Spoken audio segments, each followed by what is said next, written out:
Bonjour à tous et à toutes et bienvenue sur la vidéo du jour. Vous avez vu le titre, c'est de ça qu'on va parler aujourd'hui. Alors, la réputation vaut de l'or, mais la perception que l'on a de toi vaut du diamant.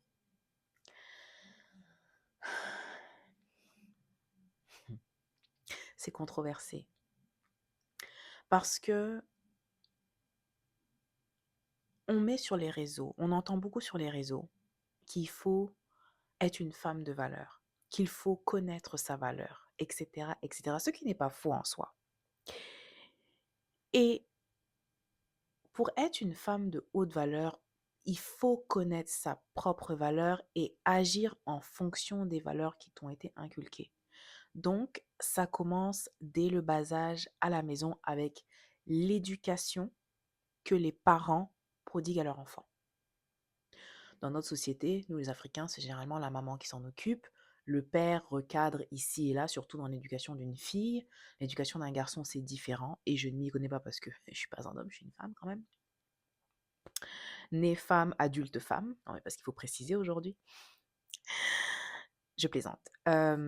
Et donc, c'est dès le bas âge qu'il y a certains mécanismes, certaines façons de penser, certains processus de pensée qui vont être inculqués à l'enfant, à la petite fille, qui va quand même faire son chemin et établir petit à petit la femme qu'elle deviendra. Vous savez, aujourd'hui, malheureusement, on a tendance à vouloir chercher son partenaire de vie en fonction de la personne elle seule, en singleton. Et personnellement, je pense que c'est une erreur. Pourquoi? Parce que ça a été prouvé maintes et maintes fois que l'être humain veut le changement, mais n'a pas envie de changer.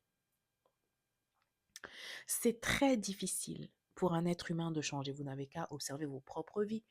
Toutes les années, tu dis que tu allais perdre du poids, tu as déjà perdu du poids, puis tu as repris, tu as perdu, tu as repris. Et je parle de moi aussi en l'occurrence, hein.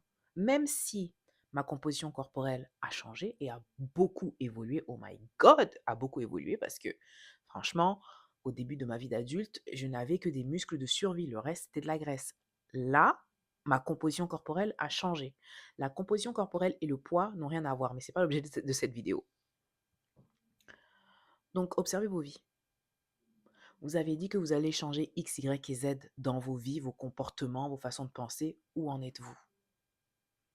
Je ne suis pas là à vous indexer, c'est juste pour qu'on remette un peu les choses en contexte. C'est très difficile pour l'être humain de changer. Et donc, si on se concentre simplement sur l'individu, l'adulte que cette personne est devenue aujourd'hui, on peut vraiment se tromper parce que, en réalité, on n'est que le résultat de ce qui a été semé en nous. À moins que l'on soit conscient de ce qui a été semé et qu'on décide volontairement de mener cette bataille contre nous-mêmes, c'est-à-dire de changer certains schémas de pensée, certaines façons de fonctionner pour justement ne pas être le produit de ce qu'on a semé en nous. Est-ce que vous me suivez? Je vais quelque part. Donc on a tendance à choisir malheureusement nos partenaires en fonction de qui ils sont devenus aujourd'hui, mais pour beaucoup, on oublie de regarder d'où ils viennent. Et quand dans le monde de l'équitation, des courses, équestres, les courses à chevaux, la course à cheval, les compétitions où les chevaux sont vendus à des millions de dollars et des millions d'euros, incroyable, parce que ce sont des bêtes, extraordinaires. Les chevaux, en tout cas, bref, je fais de l'équitation, j'adore les chevaux. Un animal tellement puissant, tellement majestueux, tellement aimant, tellement euh, spontané aussi. Très très bel animal. Mais bon, bref, je divague. Et c'est un animal de riche, les amis. C'est pas tout le monde qui a un cheval. Je n'ai pas de cheval. J'ai des cours d'équitation. Je n'ai pas de cheval parce que c'est beaucoup d'entretien et ça coûte cher. Mais bon, bref. Dans les courses ou dans les ventes de chevaux, on ne regarde pas le cheval que l'on achète aujourd'hui. On regarde son arbre généalogique de cette génération. 7. Pour savoir si il vaut vraiment le prix que l'on affiche, quelle va être la projection de ses performances, s'assurer de la clarté entre guillemets des gènes, de la pureté des gènes. On regarde 7 générations de chevaux avant d'acheter le cheval qui est présent aujourd'hui. Est-ce qu'on peut aller jusqu'à 7 générations? Malheureusement, non, nous les êtres humains, surtout les Africains, on dit que c'était la tradition orale, mais bon, ça c'est ce qu'on dit. Est-ce que c'est vraiment vrai? Ou alors est-ce que c'est parce qu'on a détruit tous les écrits et donc finalement on se dit que les Africains n'ont fait que la tradition orale? Parce que encore une fois, ce sont des choses qui ont été racontées par les conquistadors, si vous voyez ce que je veux dire. On ne sait pas vraiment si c'est vrai, mais bon, bref, partons du postulat que c'est vrai. Tradition orale. Et effectivement, dans beaucoup de cultures africaines, il y a cette caste qu'on appelle les griots. Et les griots racontent souvent lors des cérémonies, que ce soit mariage, baptême ou décès même, ils content l'histoire de la lignée de la famille parce que ce sont des choses qui se transmettent de génération en génération, de griot père à griot fils, à griot fils, à griot fils. Quand tu es dans une famille de griot, tu es automatiquement griot. Tu ne peux pas changer de caste parce que les castes ne se mélangent pas. Mais aujourd'hui, ça a un peu changé. Les gens se mélangent, ils font un peu abstraction de ce contexte-là, mais on monte deux, trois générations au-dessus, les castes ne se mélangeaient pas. Et c'est pour ça que même pour beaucoup d'Africains, les mariages sont difficiles parce que ces coutumes-là sont très ancrées chez nous, les Africains. Ok? Donc, à part les griots qui peuvent raconter les générations de qui était quoi, qui a fait quoi, qui était où, on n'a pas vraiment de registre. Donc, on ne peut pas aller jusqu'à cette génération au-dessus, on peut aller peut-être à 2, 3, 4 gros maximum. On peut retracer parce qu'avant ça, c'était l'époque de la guerre, Première Guerre mondiale, tout ça là. Bon, après, c'est les années 1800, 1700, on est encore dans la colonisation. Les actes de naissance de nos grands-parents, c'est né vers les années un tel. Bon, vous comprenez que c'est un peu plus compliqué. Sauf que ce qu'il faut retenir ici, c'est que la personne que tu épouses, la personne que tu choisis, est la conséquence et le fruit de ce qui a été semé. Même si la personne veut se battre contre elle-même, il faut déjà qu'elle en soit consciente. Il faut déjà qu'elle en soit consciente. Et pour être conscient, se regarder dans le miroir, ça demande à ce qu'on soit capable de faire des introspections. Et ça, c'est une qualité. C'est pas tout le monde qui peut se regarder dans le miroir et se remettre en question. C'est pas tout le monde. Pas du tout. Pas du tout. Parce que ça demande une certaine humilité.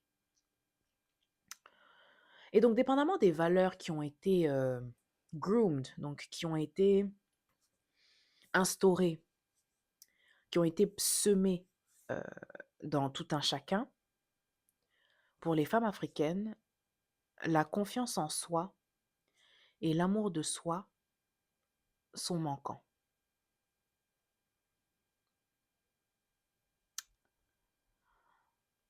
Ces deux choses-là sont manquantes chez la majorité des femmes africaines.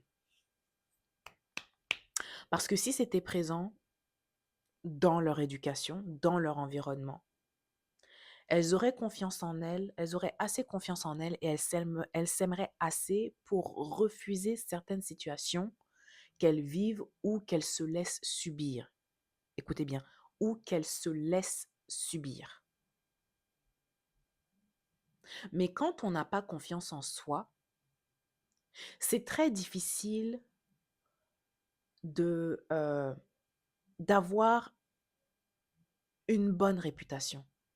Parce que la réputation, c'est la continue. En fait, c'est ce qui émane des actions que tu portes, qui sont, elles, la conséquence de ton mécanisme de pensée et de ton système de valeurs. Une femme qui n'a pas confiance en elle ne pourra pas avoir la conviction de certaines choses. Juste, ce n'est pas vrai. On peut prétendre, hein, on peut prétendre. Mais une femme qui n'a pas confiance en elle et qui ne s'aime pas assez aura du mal à tenir ses convictions, aura du mal à tenir les limites, boundaries, qu'elle se fixe. Surtout quand il s'agit de choisir un conjoint. Pourquoi? Parce qu'elle va se dire, si je laisse partir celui-là, je n'en aurai pas un autre. Ah, lui au moins il vient se présenter, c'est que je vaux quelque chose. C'est-à-dire que leur perception de leur valeur à elles est basée sur la perception que l'autre a d'elle. Et c'est très dommage. Parce que l'autre, en réalité, ne peut te percevoir que de manière positive si toi-même, tu te vois comme cela. C'est pour ça que je dis que les valeurs et la réputation sont d'or, mais la perception que l'on a de toi, c'est beaucoup plus important.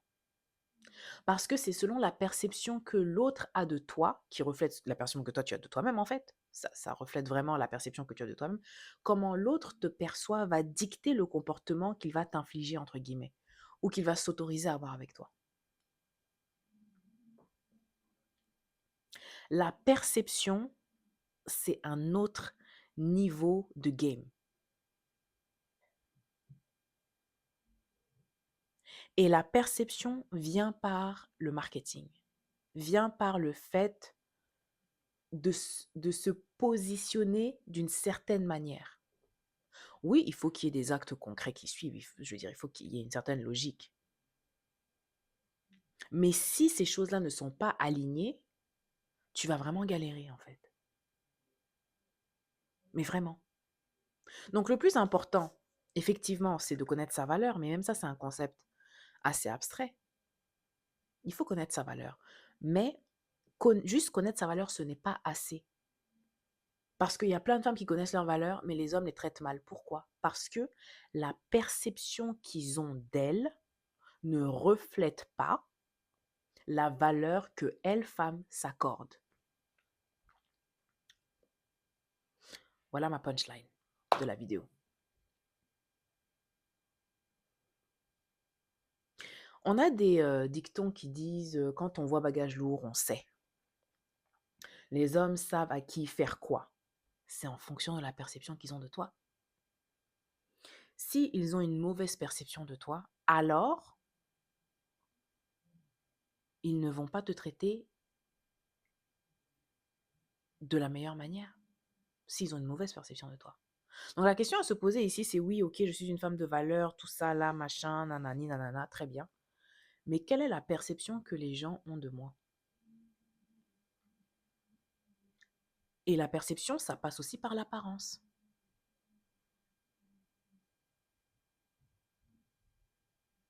Et il faut savoir aussi, j'ouvre une parenthèse, il faut savoir aussi que tout le monde ne t'aimera jamais à ta réelle valeur.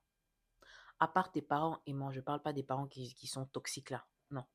Mais si tu as des parents aimants, il n'y a que eux qui peuvent réellement percevoir ta valeur en tant que femme.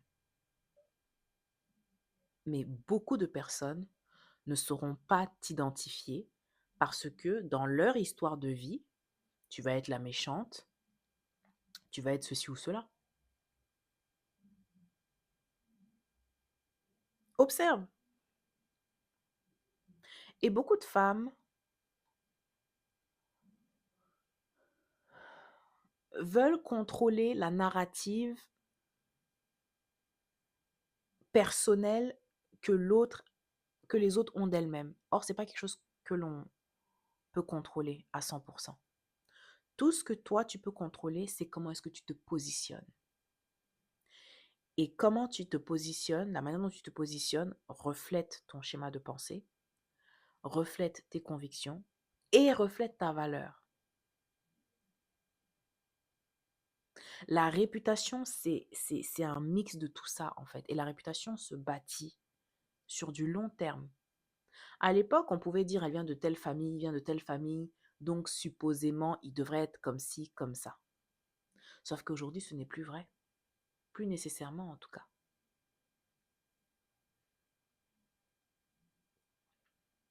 Combien de personnes vous avez entendu qui se sont mariées dans des grandes familles, mais elles se sont retrouvées à être battues, à être ceci, à être cela, alors que les familles, surtout en Afrique, là, ce sont des grandes familles qui ont été connues parce que le père, à un moment donné, était ministre, ou bien grand homme d'affaires, ou ceci, cela, machin.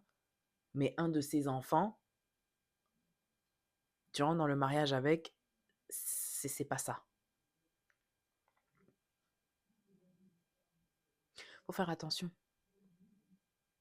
Faut vraiment faire attention. La perception, c'est du diamant. La valeur et la réputation, c'est de l'or. On ne peut pas le négliger. Mais tant que on ne s'est pas remis en question par rapport à quelles sont nos valeurs,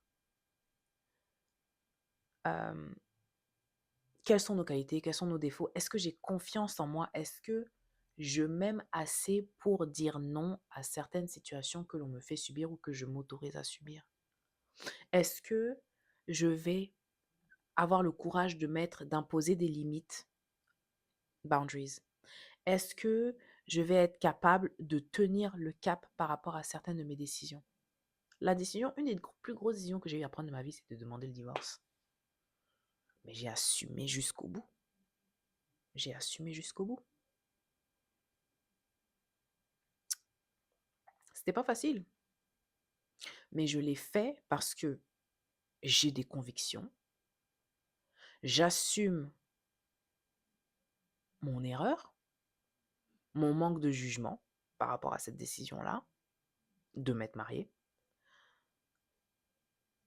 Mais j'ai assumé aussi de demander le divorce. Maintenant, le divorce est perçu différemment pour la femme que pour l'homme, malheureusement, mais c'est comme ça.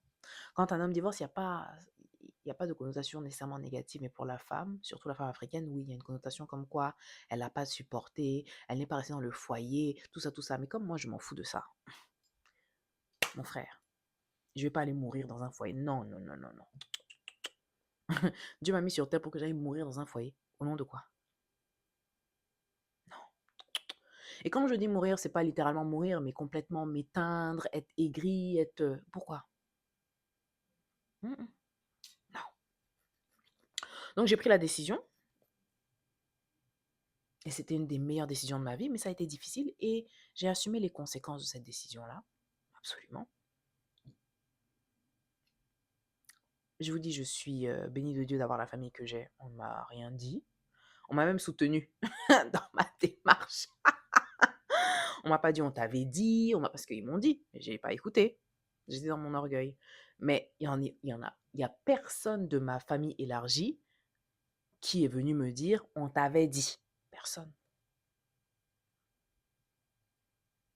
Personne. Et ils prenaient de mes nouvelles, savoir comment j'allais, ils me soutenaient et tout, dans tout le processus. Ils n'ont pas fait à ma place parce qu'ils savent très bien que je devais assumer les conséquences de mes choix et de mes actes, mais ils m'ont soutenu. Ils étaient là pour moi. Quelque temps après, ma cousine s'est mariée. Personne ne m'a fait sentir comme quoi, en tout cas, elle se marie, toi tu es là, tu es divorcée. Non, non, non, pas du tout. Pas du tout. Donc, observez bien et surtout, faites attention à l'image que vous projetez parce que beaucoup de femmes se retrouvent à dire qu'elles ont une bonne morale, des bonnes valeurs et tout, mais les comportements qu'elles mettent sur les réseaux sociaux ou qu'elles exercent dans la vie courante, il y a une incohérence en fait. Et c'est ça le problème. Quand il y a des incohérences, ce n'est pas crédible. C'est injuste, mais c'est comme ça. Tu peux être une très bonne femme, mais être complètement libérée. Malheureusement, c'est incohérent. Surtout pour les hommes africains. Tu vas dire que tu es une bonne femme, tu ne rentres pas dans certains critères, tu es une fille complètement olé, là, machin. Il y a un peu d'incohérence là-dedans. Par contre, ils aiment bien le contraire, c'est-à-dire que tu parais bien, pudique, machin, mais à l'intérieur de quatre murs, là, tu es olé, ils aiment bien ça. Mais le contraire, et ça, c'est un peu tout le monde, hein, c'est un peu tout le monde, à part peut-être les Scandinaves qui, eux, ils vont t'accepter comme tu es. Mais dans nos cultures, ce n'est pas vrai. Ce n'est pas vrai dans nos cultures. Donc, il faut vraiment faire attention à l'image que l'on projette pour maîtriser à ce niveau-là la perception que la personne a de nous. C'est un exercice qui est difficile parce que ça va te demander de réfléchir, de voir ce que tu pourrais améliorer, changer, afin justement d'être cohérente. L'incohérence pour les femmes noires, les femmes africaines, ça ne fonctionne pas. Tu ne peux pas dire que tu es une femme de haute valeur, mais tu es un OnlyFans. Ça fonctionne pas. Les blanches, ça fonctionne. Les noires, ça fonctionne pas. Les actrices de X, là, les blanches, elles se marient, hein. Elles se marient. Vous allez voir des Africains aller épouser des femmes noires qui font du X. Ah, bref, je vous aime, je vous dis à la prochaine. Ciao.